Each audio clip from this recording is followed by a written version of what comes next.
कि green houses गैसें कौन कौन सी होती हैं। जैसे कि दोस्तों यहाँ पर आप समझ सकते हैं ग्रीन हाउस गैसें कौन कौन सी हैं, उनके बारे में हम बात करते हैं। अभी मैंने आपके लिए ग्लोबल वार्मिंग और ग्रीन हाउस प्रभाव क्या होता है वह सारी चीज़ें समझाई। तो आगे हम समझते हैं कि ग्रीन हाउस गैसें कौन कौन सी हैं।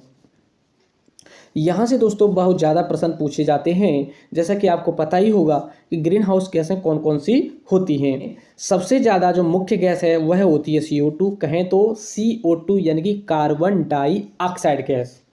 अगली जो गैस है वह है मीथेन। ये दोनों मुख्य रूप से ग्रीन हाउस प्रभाव के उत्पन्न करने वाली गैसें होती हैं। इसी के साथ वह पॉइंट समझेंगे जहाँ से प्रश्न पूछा जाता है और इसको भूल भी जाते हैं कभी कभी, जैसे कि जलवाष्प। जलवाष्प बहुत सारे छात्रों को याद नहीं रहता है कि क्या जलवाष्प भी ग्रीन हाउस प्रभाव उत्पन्न करती है।